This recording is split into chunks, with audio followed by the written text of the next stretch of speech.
ஏன் உங்க பிள்ளைங்களை காதலிக்க சொல்றீங்க? என்னடா நடக்குதுங்க? சார் 23 வயசு ஆகுது, காலேஜ் முடிச்சிட்டாங்க. பையன் எதனா இருந்தா சொல்லு, நீ லவ் பண்ணா சொல்லுன்னு, ஆனா சொல்ல மாட்டேன்றாங்க. ஏன்டா தயங்குற? தைரியமா சொல்றான். ஒய் செட் ஆகல சார். செட் ஆகலன்னா லவ்வே செட் ஆகல. பாத்தீங்களா, கவுளி கூட அடிக்குது. ஹலோ, நான் தான் ஃபீல் பண்ணேன். நீங்களா? தேங்க்ஸ். முதல்ல ஒரு பையனை பார்க்கறது ஒரு லவ்வோட பார்க்கணும் சார்.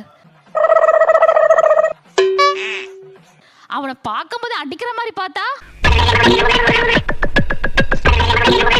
இது வரைக்கும் ஒரு லவ் லெட்டர் கூட வந்ததில்ல. அசிங்கம். அப்பந்தானே மாமே வேலுவுக்கு இப்போ கோவிட் தான் முடிஞ்சு, கோவிடே முடிஞ்சிருச்சே, இப்போ என்ன? அப்புறம் ஒர்க் ஃப்ரம் ஹோம் வீட்டில் தான் இருக்கேன். Today we have our client manager. Good morning, Mahesh. Covid இப்போ ஒர்க் ஃப்ரம் ஹோம். ஆனா சதியே காதலுக்கு எதிராகவே சூழ்நிலை மாறி போச்சு. எப்படி சிக்கிரிக்கம் பாத்தியாப்பா? நானே லவ் மேரேஜ் சார். சண்டை போட்டு கல்யாணம் பண்ணிட்டேன் சார், எல்லா சம்பவத்தோட.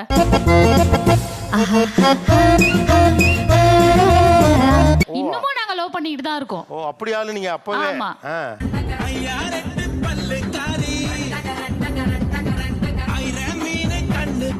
எப்பெல்லாம் உங்களுக்கு தோணும் லவ் பண்ணா என்ன அப்படின்னு? ஒரு வயசு தாண்டும் போது பெண் பார்த்து ஒரு பெண் அமைக்கிறதுன்றது மிகப்பெரிய கஷ்டமான ஒரு சூழ்நிலையா இருக்கு. மாயண்ண வந்திருக்காக, மாப்பிள்ள மொக்கச்சாமி வந்திருக்காக, மற்றும் நம் உறவினர்கள்லாம் வந்திருக்காக. வாமா மின்னல். இத சந்திக்க சந்திக்க இப்ப சீக்கிரமா லவ் பண்ணிருப்பா, வயசு காலத்துல கல்யாணம் பண்ணிடலாம். எனக்கு கல்யாணம் எதை பத்தி நீ பேசக்கூடாது சொல்லி வச்சுட்டேன். ஆக்சுவலா இந்த ப்ராசஸ் இப்போ உங்களுக்கு கஷ்டமா இருக்கு. ரொம்ப ரொம்ப லவ் பண்ணுன்னு சொல்றாங்க. அப்பானக்கார் வீட்டு பையனா பாரு, காரு வேணும். நான் எங்கிட்ட போய் தேடுறது? காலங்காத்தால உனக்கு குறவழி வரைக்கும் சோத்த போட்டு வண்டியில ஏத்திட்டு வந்ததுக்கு உன்னால என்ன பண்ண முடியுமா அதை பண்ணிட்டேன். அதெல்லாம் தேடுன்றது உங்களுடைய வாழ்க்கைக்காக, எங்களுக்கு தேவை கிடையாது. இதெல்லாம் நம்புற மாதிரியாங்க இருக்குது. சரி, நீங்க லவ் பண்ண சொல்ற ஆளு லவ் பண்ணுன்னு சொன்னா பரவாயில்ல, நல்ல சௌரியமா வசதியா. லவ்வும் பண்ணுங்க, உங்களுடைய லைஃபுக்கு ஏத்தாலையும் பாத்துக்குங்க. புரியல இது. எனக்கு நீங்க சொல்றது புரியலையே. புரியல? எனக்கும் புரியலையே. ஆமா சார், ரொம்ப காம்ப்ளிகேட்டட் மாம். குண்டு பைப்ல எப்படி கோர்த்து விடுது பாரு. நீங்க நினைக்கிற மாதிரி ஒரு பையனை அந்த பொண்ணு காதலிச்சு கல்யாணம் பண்ணணும். என்ன ஒரு புத்திசாலித்தனம். உங்களை அவர் லவ் பண்ணார்ல, அவர் வசதியானவரா? இல்ல, நார்மல். எதுக்கு ஒத்துக்கிட்டீங்க? லவ் பண்ணார்ல, அவர் வசதியானவரா? இல்ல, நார்மல். எதுக்கு ஒத்துக்கிட்டீங்க? அவர் கார் வச்சிருந்தாரா? இல்ல. வீடு வச்சிருந்தாரா? இல்ல. பெரிய பதவியில இருந்தாரா?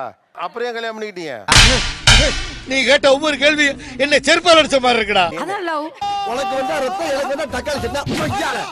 நீ ஒரு ஐடியா வச்சிருக்கீங்க, நம்ம பொண்ணுக்கு எப்படிலாம் கல்யாணம் பண்ணணும்னு. ஃபேமிலி பேக்ரவுண்ட் இருக்கணும், இவ்வளோ ரிச்சா இருக்கணும், நீங்கள்ட்ட சொந்தக்காரன்ட்ட சொல்லி வைப்பீங்கல்ல, அது நீங்க உங்க பொண்ணுகிட்டே சொல்றீங்க. நானா இருந்தா நாக்க புடிங்கி போட்டு செத்துருப்பேன். I am doctor. அதுக்கு என்னங்கறப்ப ஆப்போசிட்ல ஒரு டாக்டர் பையன் நான் எதிர்பார்க்கல, போலீஸ் ஆபீசர் எதிர்பார்க்கல. ஆஹா. நார்மலா ஒரு பையன் இருந்தா என்ன நல்லபடியா பாத்துக்கிட்டா ஐ வில் அக்செப்ட். நல்லா இருக்கு. நல்லா இருக்கியா? நல்லா இருக்கு. நல்லா தானே இருக்கியா? அட நல்லா இருக்கு. நல்லா இருக்கும்போது நம்ம நல்லா போய் இருக்கும்போது எடுத்து எதுக்கு போட்டு- யோசிச்சுக்கிட்டு? ஒண்ணு காதலிச்சிருந்தா நல்லா இருக்கமேன்னு தோணுது.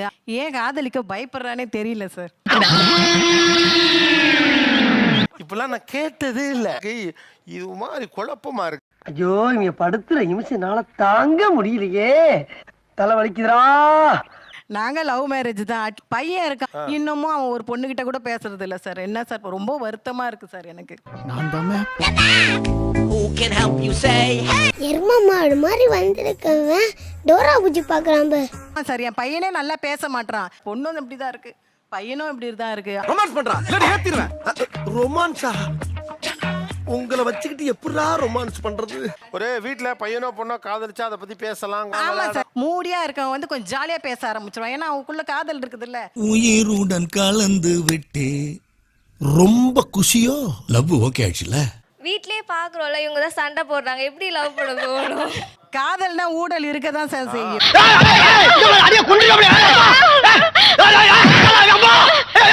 பட் யூ ஆர் இன்ட்ரெஸ்டட் தான் ஒரு காதல் திருமணம் செய்யறது. இருக்கு. சிப்போங்கள் பொங்கல் பொங்கல். எந்த சந்தர்ப்பத்துலலாம் நீ லவ் பண்ணிருக்கலாமே அப்படின்னு உங்க பிள்ளைய பார்த்து கேட்கணும்னு தோணுது? சார், பொண்ணு தேட போகும்போது அவங்களுக்குள்ள புரிதல் வருமா அப்படின்ற ஒரு பயம் இருக்குங்க சார். இதே லவ் மேரேஜாக இருந்தால் அவங்க ஒருத்தருக்கு ஒருத்தர் புரிஞ்சிருப்பாங்க. புரிஞ்சதா? பொண்ணு கிடைக்கிறதே கஷ்டமா இருக்கு சார். அதுக்கெல்லாம் ஒரு குடுப்பன வேணும்னே. ஆமாடா. ஆளு ஜம்முன்னு இருக்கீங்க, ஸ்டைலிஷா இருக்கீங்க. இஸ் இட் இப்போ நீங்க சொன்னீங்கல்ல, இதே சொல்லிட்டு அவன் கமிட்டடா இருப்பான் அப்படின்ட்டு போயிடுறாங்க சார். இப்ப அழகான பசங்களுக்கு பார்த்தீங்கன்னா நிறைய க்ரஷ் இருக்காங்க. ஆனா ஏன் அது வந்து அடுத்த லெவலுக்கு ஒரு லவ் அது மாதிரி போக மாட்டேங்கிறீங்க? இப்படியே உசுப்பேத்தி உடம்ப ரணகலம் ஆக்கிட்டாங்கடா. எனக்கு அது அமையல. சில தரித்திரம் பிடிச்சவனுக்கு அதெல்லாம் கிடைக்காது. இல்லைங்க சார், அவன் சின்ன வயசுல இருந்தே வெளியில எங்கேயும் போக மாட்டான். விட நிறைய மாட்டீங்க. பசங்களோட சேர போக மாட்டான். மாட்டேன் இல்ல, விட மாட்டீங்க. என்னம்மா கீழே சத்தம்? பேசிக்கிட்டு இருக்கேன் மாமா. சார் அவனும் ஃப்ரீயா தான் சார் விட்டுருந்தோம்.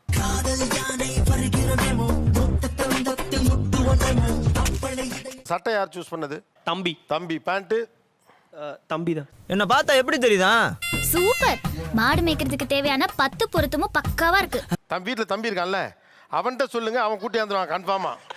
அநேகமா அவன் இப்போ லவ்ல தான் இருப்பான் என் கணக்கு தெரிஞ்சு. அவள் இல்லாமல் நான் இல்லை, நான் இல்லாமல் அவள் இல்லை. உனக்குள்ள தாழ்வு மனப்பான்மை அது. நமக்கு அமையல அப்படின்ற மாதிரி இருக்கிறது. அத வேற ஞாபகப்படுத்திட்டீங்க. நெஞ்சமெல்லாம் பொண்ணா இருக்கு தம்பி, மறக்க முடியல. சொல்லுங்க. இப்போ அவன் ஒரு பொண்ணை லவ்வே பண்ணா கூட கூட்டிட்டு ஒரு இன்னும் வெளில போறான்னு வச்சுங்க, நீங்க ஒரு ஆள் போதும், 1 ஹவருக்கு ஒரு தடவை ஃபோன் பண்ணா ஆட்டோமேட்டிக்கா நெக்ஸ்ட் டே அந்த பிள்ளை வராது. இந்த அவமானம் உனக்கு தேவையா? அவர் ஒரு காதலிச்சு திருமணம் செஞ்சுக்கணும் நீங்க ஆசைப்படுறீங்கன்னா, அந்த அவங்க வாழ்க்கையில முழுதும் நிரம்பி இருக்க ஒரு பெண் ஒரு இடம் கொடுக்கணும். பையனுடைய வாழ்க்கையில நீங்க கொஞ்சம் விலகி இடம் கொடுத்தாதான் இன்னொரு பெண் அங்க வர முடியும். என்ன இடம் இஷ்டத்துக்கு வருவ இடம் கொடுப்பாங்களா? இல்லடா. இல்லடா, உனக்கு இடம் இல்லடா. இப்போ இருக்கிற சூழலில் வந்து அரேஞ்ச் மேரேஜ் பண்ணுறாங்க, பிரச்சனை வருது. உடனே இந்த பையன் என்ன சொல்கிறான், எல்லாம் நீங்கள் தானே பார்த்து வச்சிங்க. அவன் சொன்னானா இல்ல இவனே சொல்றானா? ஏன் பொறுப்பு எடுத்துக்க மாட்டேங்கிறீங்கன்னு கேட்குறேன். அது அனாவசியம். அப்போ அதில் போகும்போது நிறைய பிரச்சனைகள் வருது இல்லை? யார் சாமி இவன்? எங்கிருந்து வந்திருக்கான்? பெரியவனுக்கு கல்யாணம் பண்ணிட்டோம். நான் லவ் பண்ணுங்கடான்னு எல்லாம் சொல்லல. லவ் பண்ணா நான் சப்போர்ட் பண்ணுவேன். பண்ண முடியலனாலும் நான் சூப்பரா பொண்ணு பார்ப்பேன். உனக்கு நான் தான் வேற யாரையா செய்ய போறேன்? எனக்கு லவ் பண்றதுனா பயம். பயப்படாத. பயப்படாதடா. ஏன் காதலிப்பதில்லை? சார் அதுக்கு முதல்ல பொண்ணு இருக்க மாட்டேங்குது சார். பொண்ணு இருக்க மாட்டேங்குதுன்னா படிக்கும் போதே எல்லாரும் கமிட் ஆயிடுறாங்க சார். ஜப்பான்காரன் என்னென்னமோ கண்டுபிடிக்கிறா, நான் எதை கண்டுபிடிச்சிட்டு வந்து எல்லாருமே நான் கமிட்டட் ப்ரோ சொல்லும் போதே ப்ரோ கமிட்டட் ப்ரோ அப்படிதான் சொல்றாங்க. பிரதர், எனக்கு ஆல்ரெடி ஆள் இருக்கு. இப்ப இருக்கிற பசங்க எல்லாமே பேசுறாங்க, பழகுறாங்க, சாட் பண்றாங்க, எல்லாமே பண்றாங்க. பட் கடைசி வரைக்கும் அவங்க வருவாங்களான்னு எனக்கு தெரியல. என்னடா இவன் இப்படி பேசிட்டு போறான்? கொஞ்சம் கூட ரோஷம் இல்ல. நீ சொல்லிதான் தெரியுமா?